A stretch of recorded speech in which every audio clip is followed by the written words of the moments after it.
Oral questions by members. Member for Prince George, Valemount. Thank you, Mr. Speaker. The speculation and vacancy tax was supposed to target empty homes and wealthy investors, not destroy lives. Maureen is a senior jazz singer and a single mother who has lived in her Victoria home for 13 years. One technical form error and a delayed tax return has resulted in the receipt of a $110,000 bill that she cannot afford and a lien against her primary and only residence. She's now on medication to manage her stress as she continues to receive collections calls. Will the minister commit to halting unfair enforcement and review this practice so that seniors can stay in their homes and not be crushed by a tax that was never meant for them?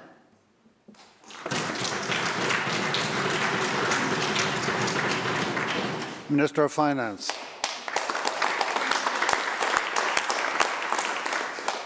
Thank you very much, Honourable Speaker. There are many opportunities for people to avoid paying this tax if it's not properly attracted to them. I'm not familiar with what happened in this case, but I'm very happy to meet with the member to learn more about this case and to work for a resolution. Thank you for bringing it. Member supplemental. Thank you, Mr. Speaker. I appreciate that, Minister. My understanding is your office has been informed. Maureen filed an appeal. She was told that she may not hear back for months. Meanwhile, the interest and the stress continues to pile up. Why months for an appeal? Because the appeals office has stated there are thousands of people in her exact situation. Can the minister confirm that there is a growing trend in BC of people who are appealing the exemption from this tax?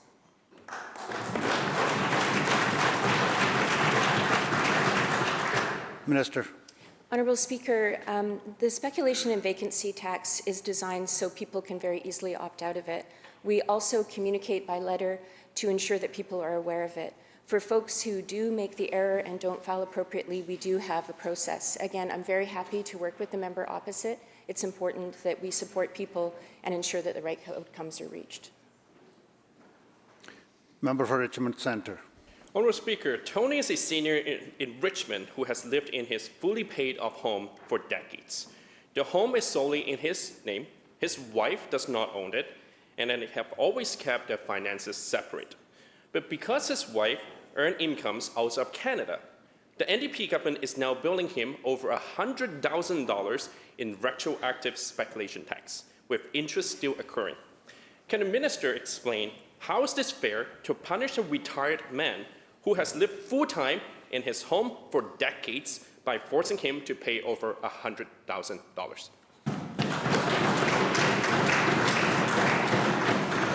Minister of Finance. Again, Honourable Speaker, the speculation and vacancy tax is designed to help bring additional housing into our market. We're in a housing crisis. We're bringing many tools in order to ensure that people can find a place to live.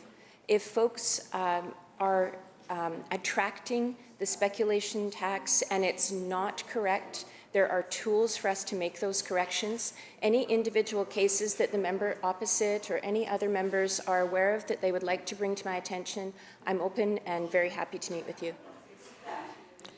Member supplemental. Honourable Speaker, it is quite clear that minister is not paying attention to her own ministry. This case has been brought forward to this government multiple times, and even media has reported to this, including my former media company. Honourable Speaker, let me lay this out again. Tony has owned this home for decades. He is a long-time Richmond resident. He has contributed to this province for years, and now he's finally retired. Yet this government is forcing him to pay over $100,000 in spec tax on the very home he lived in for decades.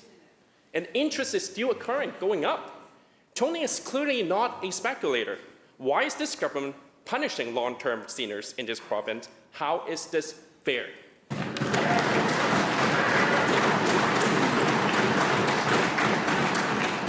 Minister.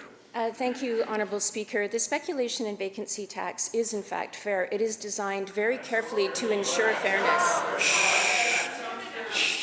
Members. I can't comment on the specifics of this case. I'm not familiar, but I'm very happy to sit down with the member and go through it. Members, let's hear the minister. Thank you, Minister. Members, Leader of the Third Party. Thank you, Honourable Speaker. In 2023, Island Health awarded a 2-year contract to TELUS Health to provide virtual service for adults with eating disorders on Vancouver Island. Persons with lived and living experience were not consulted prior to this contract award. They raised serious concerns about the implementation and impacts to privacy. We recently learned that this contract is not being renewed. Privatization of healthcare is a serious concern, especially when there is no reliable continuity of care. Through you, Honourable Speaker, to the Minister of Children and Family Development, what programs and services are in place to provide care to adults with eating disorders on southern Vancouver Island now that the TELUS Health contract has not been renewed? Minister of Health. Thank you very much, Honourable Speaker. Thank you to the member for the question and for bringing up a very serious subject around the impact of privatization on our healthcare system, something that this government takes incredibly seriously. Mr. Speaker, it's incredibly important we uphold the principles in the Canada Health Act and understand exactly how our public healthcare system delivers care to people. These are principles and values that this government will protect fiercely. And, Mr. Speaker, we're going to continue to take action to strengthen that public health care system. We're going to continue to take action on the inappropriate use of privatized healthcare systems. And, Mr. Speaker, one thing this government will never do is something that I know that the opposition has expressed their interest in, and that is bringing in an American-style two-tier public health care system into this.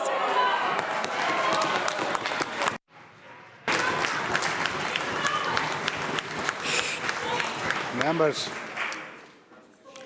Member has supplemental? Shh, members. Thank you, Mr. Speaker. I appreciate that in this country we proudly uphold our commitment to public health care, but in BC the creep towards privatization is happening under our noses and with the public purse. Life Labs, an essential health service, is now owned by Quest Diagnostics, a for-profit American company reporting first quarter earnings of $2.65 billion, a 12% increase over last year. Meanwhile, Life Labs employees have been striking for over 2 months due to insufficient wages and staffing challenges. American Fortune 500 companies should not be profiting from the delivery of essential healthcare services in BC, especially while those providing the services are not receiving fair wages, and we are pursuing a strong call for British Columbians to buy BC. Through you, Honourable Speaker, to the Premier, what is the government's plan to ensure public dollars stay in the public health care system? Minister of Health. Thank you so much, Honourable Speaker. Thank you again to the member for the question, and I want to assure him that we are always going to be taking action to ensure that healthcare services are available for people when they need them and where they need them. Now, in the case of medical services, Members, come to order. Members. Members, Minister of Health has the floor. Thank you, Mr. Speaker. Life Labs has been providing services to British Columbians for the past 56 years. We have a contract with Life Labs that goes until 2031. It would cost taxpayers hundreds of millions of dollars if we were going to take away resources like this from frontline services. But we know that we have to continue to work with healthcare workers to ensure that those lab services are there for people. And Mr. Speaker, it is a federal government responsibility to review sales of this, like when the sale of Life Labs to Quest took place. Mr. Speaker, we're going to continue to ensure that Life Labs is compliant with their contract. We know that quality and accessibility, the cost of lab services is not impacted, but we will continue to do everything that we can to ensure that healthcare is delivered by Canadians here and those people who move to our countries who have done so, Mr. Speaker, from places like the Philippines, from places like the UK, from places like the US, healthcare workers that come here to service the people in British Columbia and help us stay healthy and well. Thank you, Mr. Speaker. Member for Vancouver-Kilchena. Good morning, Mr. Speaker. According to a recent poll, the number of British Columbians wanting BC to leave Canada has grown from 20 to 28 in a little over 1 year. 2 weeks ago, the Premier said that he hates this discussion and that he wants it to stop. These anxieties are real. Mr. Speaker, with the election of Mark Carney, concerns may continue to grow.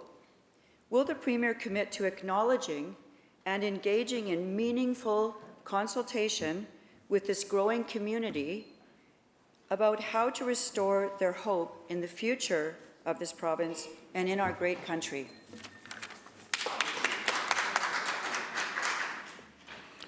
Premier. Thank you, Honourable Speaker. I am very excited to work with the new Prime Minister of Canada, Mark Carney. What he is saying about his commitment to trade corridors, to energy corridors, to supporting clean energy, consistent with the bill that was recently introduced to the House from the Minister of Energy around our electricity system here in the province and our support for the province of Alberta to help them decarbonize, for our support to the Yukon, support to major projects here to reduce carbon pollution, grow our economy, his support for critical minerals and mining, and the mining proposals we have going forward, the new mines we're opening here in the province, his commitment to make sure people get the training that they need, very consistent with our government's commitment to ensure people are trained for the jobs of the future, but most importantly, for his commitment to all Canadians, that we are going to stand on our own 2 feet, that we will not be apologists to Donald Trump and his 51st state agenda. Because what we're seeing is people who want to flee the United States and come to Canada. We want to welcome them here. We want to stand strong as an independent and sovereign country, and I look forward to working with the Prime Minister and all my colleagues across Canada on that.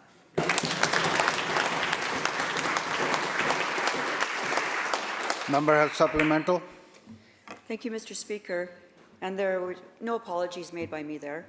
The Premier says he supports Team Canada, but has done nothing to address the greatest threats to our unity. Political interference by the Chinese Communist Party, the fragmentation of BC by over 200 bands, each asserting its own sovereignty, and the strangulation of our economy by powerful US-funded environmental groups and other hostile powers that are active in BC. British Columbians are losing hope, Mr. Speaker, and so I ask again, will the Premier engage in meaningful consultation with this critical group of people in British Columbia? Premier. Speaker, this member's incoherent and consistently racist posturing in this House against Indigenous and First Nations that do in fact have rights and sovereignty in this province. Shame on me. Honourable Speaker, her promotion of residential schools denial, her denial of the sovereignty of First Nations and the rights of First Nations in this province continues now. It is disgusting and appalling. It advances us not 1 degree in growing our economy, in ensuring we're working with First Nations. What it does do is it drives wedges. It reduces our growth. It reduces our prosperity. It hurts people in real ways, making sure that jobs are not available. And so I ask the member to refrain from her hateful rhetoric, to step back and reflect on the impact of her very real words as a leader in the community. It is disgraceful. And I understand why people in her community have put up signs that say she is not my MLA.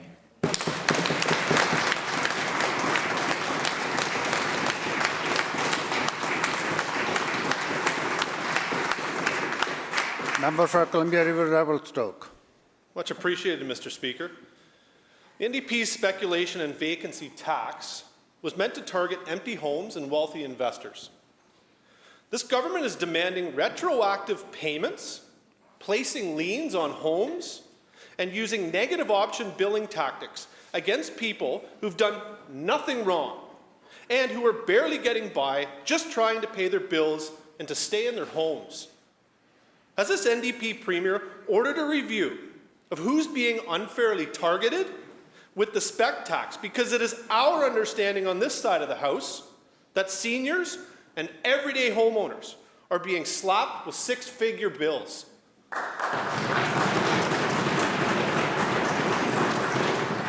Mr. Premier. Thank you, Honourable Speaker. The Conservatives have been against the speculation vacancy tax since day one.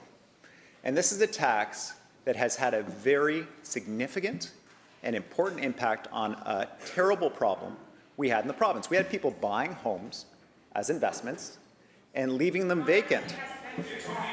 Members, members,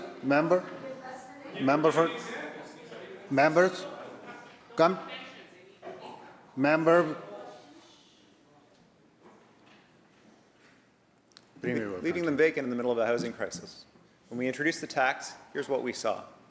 We saw hundreds and hundreds of homes go up for rent to families, to rent to students, to rent to seniors that were previously vacant. You can avoid this tax entirely by doing one of two things. One is paying your taxes in British Columbia. The other is renting out your vacant house. 20,000 homes, Honourable Speaker, were brought back onto the market. That's not our data, that's independent data. And like any tax policy that requires filing, people are going to have challenges. That's why we set up systems so that people can ensure that they're able to appeal, they're able to file their paperwork. But this is the easiest tax in the world to avoid. In fact, we want people to avoid it. Pay your taxes in BC, rent out your vacant home. It's not too much to ask, I guess, unless you're a Conservative.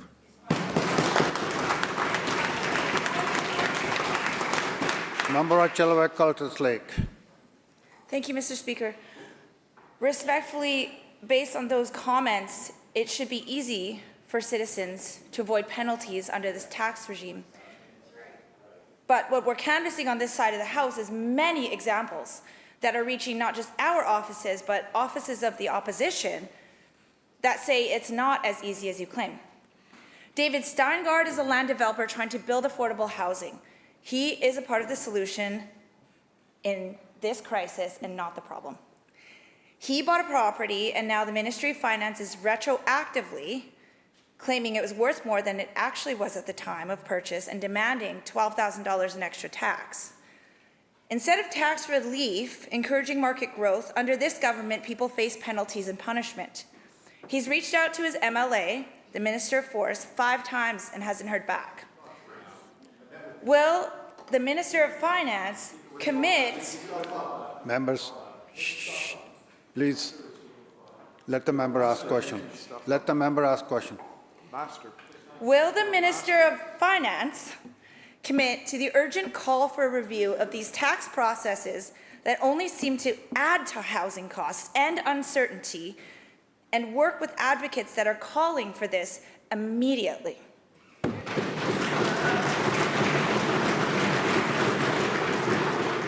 Premier. Thank you, Honourable Speaker. I won't let the members pretend that this is concern about the appeals process, because the Conservatives have been opposed to the speculation and vacancy tax since day one. They campaigned against it during the election. They're still opposed to it now. They want people to be able... Let the Premier finish the answer, please. They want people to be able to buy homes and leave them vacant as investments again. Well, we will not stand for that, Honourable Speaker. The Leader of the Opposition... Members, member for Surrey Cloverdale. In this House, he spoke against this tax that has lowered rents and increased the availability of rental housing for people, calling it a tax grab and an asset tax, Honourable Speaker. This is a tax that is working to open homes. Any member on that side that has a question about how the appeals process works or how their constituents, it doesn't work if you're not paying your taxes or if you're leaving your property vacant, Honourable Speaker. That's absolutely true. And it's not supposed to work. It's not supposed to exempt people who leave homes vacant. It's not supposed to exempt people who don't pay their taxes in British Columbia. And so, Honourable Speaker, one additional point. Members, my colleague, the Minister of Forests. Member, how many times the chair has to remind you to be quiet, please? In addition to the array of incorrect allegations that have been brought, my colleague, the Minister of Forests, met with this individual, and I encourage the member to withdraw.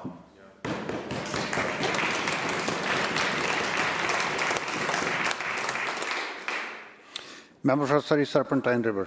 Thank you, Mr. Speaker. As the government fills this province with supportive housing and government-managed rental properties and programs, the next generation is being robbed of a pathway to build equity and to plan for their future. I have 5 grandchildren who don't have a hope of ever buying into this housing market. It's no wonder we are seeing the largest exodus of young people leaving British Columbia for other parts of Canada. How can this minister justify, Mr. Speaker, killing the dream of home ownership and driving young families out of British Columbia?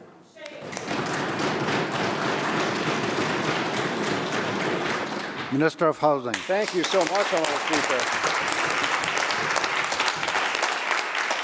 Thank you so much, Honourable Speaker, and I appreciate the member's question. We've spent 16 hours debating this over the last 2 days. So there's a couple of things in that question. First, the member makes an assertion about us putting supportive housing in communities.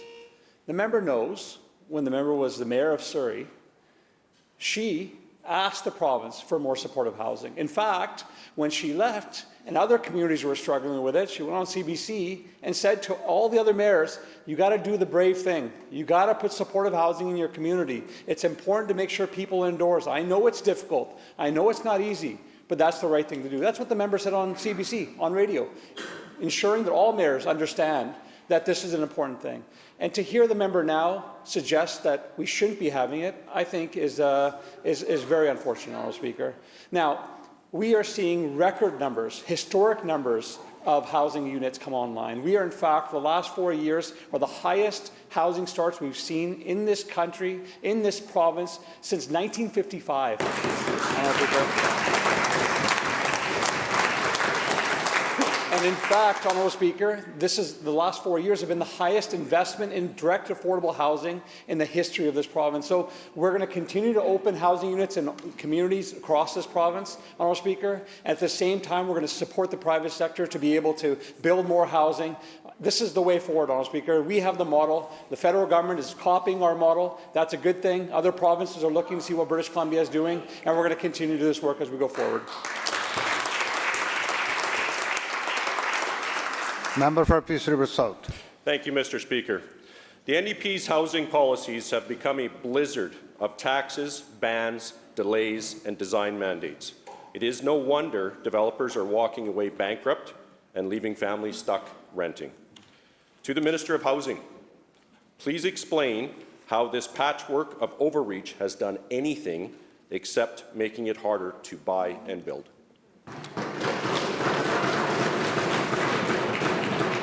Minister of Housing. Thank you so much, Honourable Speaker. I find this line of questioning unbelievable. The opposition has rhetoric, cut red tape to build more housing, get government out of the way.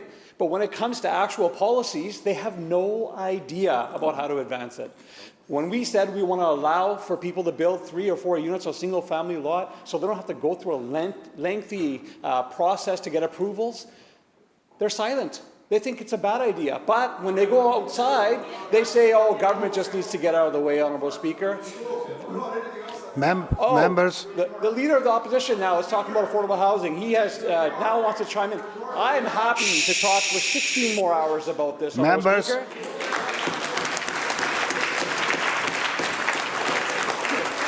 They have the gall to stand in this place and talk about affordable housing for families. I have the entire housing platform in here, Honourable Speaker. I know this hurts. I know this hurts. Let him finish. I know this hurts, Honourable Speaker. I went through this entire document. Not a mention of investing in affordable housing, Honourable Speaker. Not a mention of investing in affordable housing. So, excuse me if I'm a little cynical about the rhetoric that comes from the other side, Honourable Speaker, because their words don't meet their actions.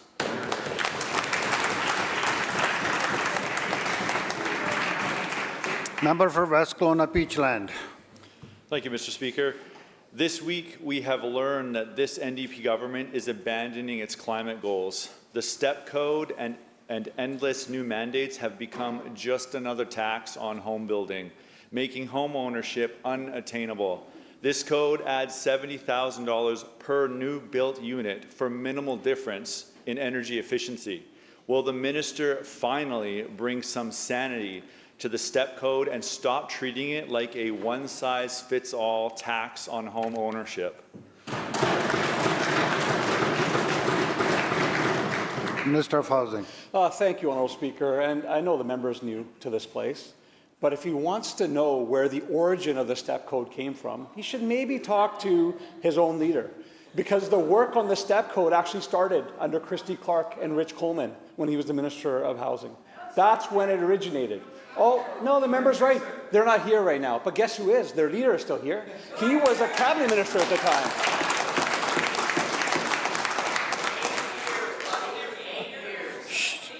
Members. The member from Kelowna Mission, whose ambition is to be the next Kevin Falcon of this building, Honourable Speaker, decided to pipe in as well. Honourable Speaker, the step code is an important piece. It was started under Christy Clark and under Rich Coleman under work because they realized that through the step code you can get more energy efficiency done. Honourable Speaker, this is not a new thing. This is not a new thing. It started under the previous government and the work continues, Honourable Speaker. If the members are concerned about seismic, are they going to be prepared to stand up and change the code to allow for building on soil that potentially could cause damage during earthquakes? No, they're not. No, they're not. So all the rhetoric here, Honourable Speaker, it does not match any of their actions. I'm happy to talk about this as long as members want. But it's vitally important that we continue to build housing in this province. We continue to support young families, Honourable Speaker. And at the same time, yes, we can address climate change.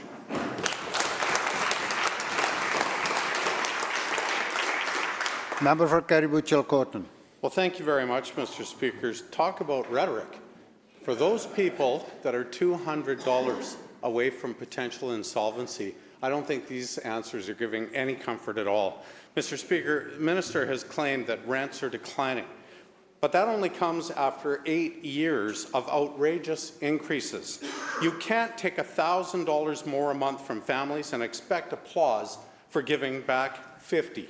Mr. Speaker, does the government really believe that this government deserves credit for the affordability in this province?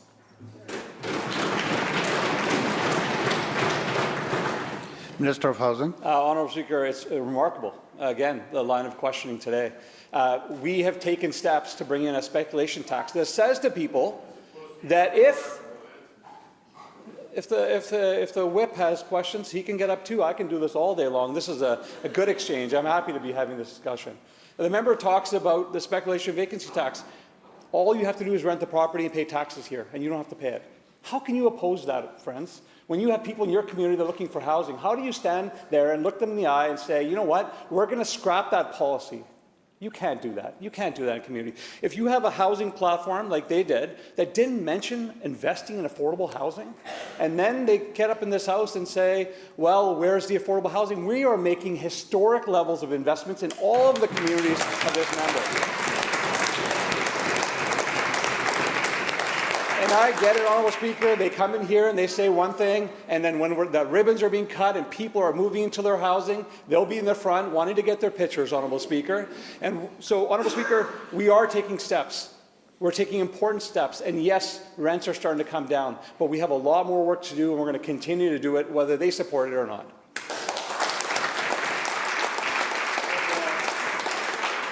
Member for Kamloops Centre.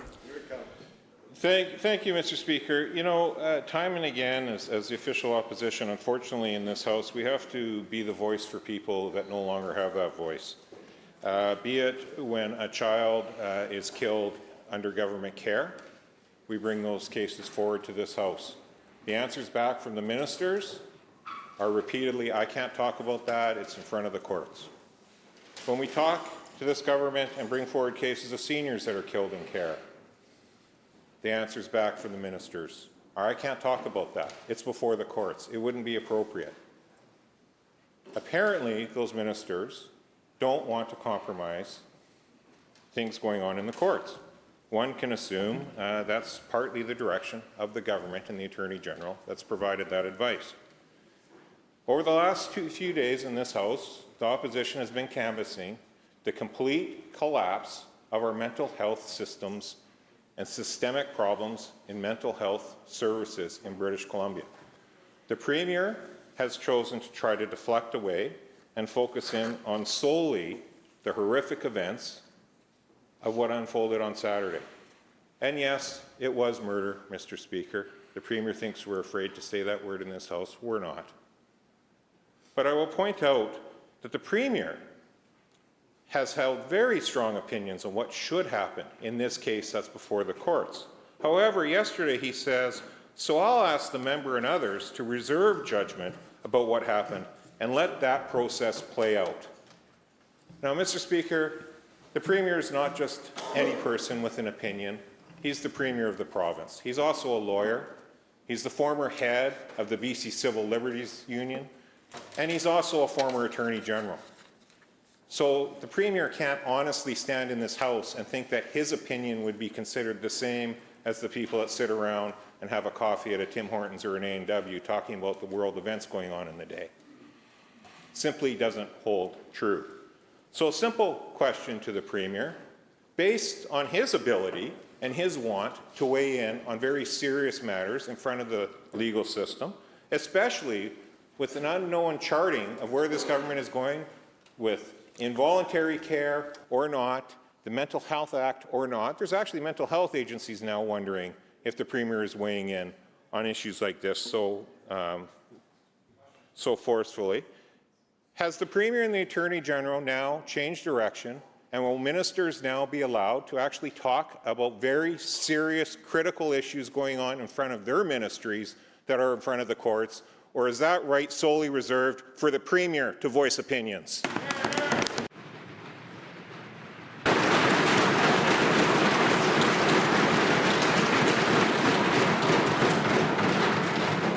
Premier.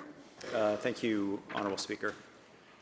Members well aware there's actually legal prohibitions on talking about children who are in care.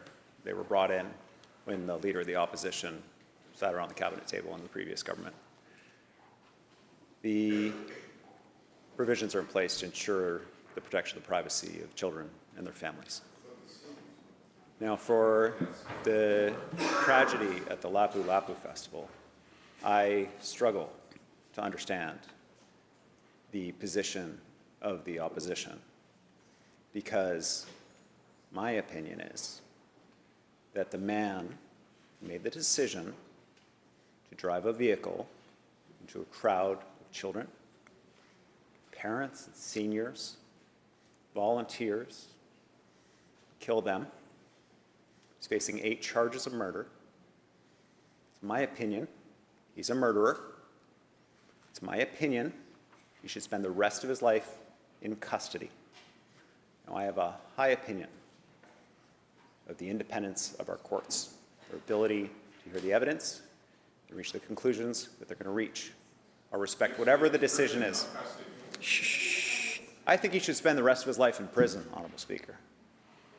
Now, I respect the decision of the courts, whatever it will be, but it will not change my opinion that this man did a despicable thing, did the most hateful thing, that he ruined the work of thousands of people and traumatized thousands more, that he stole children from parents, parents from children, and that he should spend the rest of his life in jail. If that is a point of controversy in this House between our side and their side, then so be it. I will stand up for the Filipino community. I will stand up for the victims, and I will stand up for every right-minded, morally clear British Columbian and say that that man should spend the rest of his goddamn life in jail.